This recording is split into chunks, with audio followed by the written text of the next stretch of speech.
हरे कृष्ण। पौष मास के शुक्ल पक्ष में आने वाली एकादशी है पुत्रदा एकादशी, जिसे वैकुंठ एकादशी भी कहा जाता है। अंग्रेजी कैलेंडर के अनुसार साल 2025 की अंतिम एकादशी है पौष पुत्रदा एकादशी, और इस बार भी एकादशी तिथि 2 दिन रहने के कारण ये असमंजस बना हुआ है कि एकादशी का व्रत किस दिन रखना चाहिए और व्रत का पारण किस दिन करना चाहिए। आइए जानते हैं साल 2025 में पौष पुत्रदा एकादशी की सही तिथि और व्रत पारण मुहूर्त के बारे में। इस बार एकादशी तिथि 30 दिसंबर दिन मंगलवार को सुबह 7:51 से प्रारंभ हो रही है।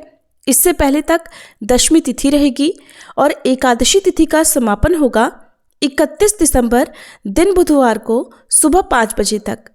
अगर एकादशी व्रत के दिन सुबह के समय दशमी तिथि भी हो तो उस एकादशी को व्रत रखने के लिए ज़्यादा अच्छा नहीं माना जाता है, लेकिन ऐसा कहा जाता है कि इस दिन ग्रस्त लोग व्रत रख सकते हैं। लेकिन सबसे शुद्ध एकादशी मानी जाती है दशमी तिथि रहित एकादशी, यानी सुबह के समय दशमी तिथि ना हो। ऐसे में जो भी वैष्णव संप्रदाय के भक्त होते हैं या जो भी इस्कॉन से जुड़े हुए लोग होते हैं वो शुद्ध एकादशी का ही व्रत रखते हैं। यानी कि अगर सूर्योदय के समय या ब्रह्म मुहूर्त के समय कुछ क्षणों के लिए भी एकादशी हो और उसके बाद अगर पूरा दिन द्वादशी तिथि हो तो वे सभी श्रद्धालु दूजी एकादशी का ही व्रत रखते हैं, जिसे वैष्णव एकादशी भी कहते हैं। और ऐसे में सबसे अधिक मोक्ष प्रदायिनी या सबसे अधिक पुण्यदायिनी तिथि कही जाती है वैष्णव एकादशी। और इस बार 30 दिसंबर मंगलवार को भी पुत्रदा एकादशी का व्रत रखा जाएगा। वहीं इस्कॉन मंदिर के अनुसार 31 दिसंबर दिन बुधवार को भी पुत्रदा एकादशी का व्रत रहेगा। अगर बात की जाए किस दिन एकादशी का व्रत रखना ज़्यादा सही है तो 31 दिसंबर दिन बुधवार को व्रत रखना सबसे ज़्यादा सही रहेगा। ऐसा इसलिए क्योंकि अगर आप मंगलवार के दिन एकादशी व्रत रख रहे हैं तो ध्यान रखिएगा बुधवार के दिन सुबह के समय हरिवासर रहेगा। सुबह लगभग 4 से 5 घंटे तक हरिवासर का समय रहेगा और इस अवधि में एकादशी व्रत नहीं खोला जाता है। ऐसे में आपको व्रत दोपहर के समय ही खोलना होगा।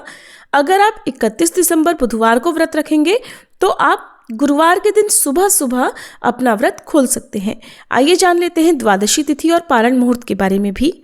द्वादशी तिथि 31 दिसंबर दिन बुधवार को सुबह 5:01 से शुरू होगी और इसी के साथ हरिवासर का समय भी शुरू हो जाएगा। और बुधवार को पूरा दिन द्वादशी तिथि रहने वाली है, जो कि देखा जाए तो देर रात 12 बजे के बाद 1:47 पर, और अगर तिथियों के अनुसार बात करें तो 1 जनवरी 2026 को 1:47 AM पर द्वादशी तिथि की समाप्ति होगी। यानी कि इस बार बुधवार को ब्रह्म मुहूर्त में एकादशी और उसके बाद पूरा दिन द्वादशी तिथि रहने वाली है।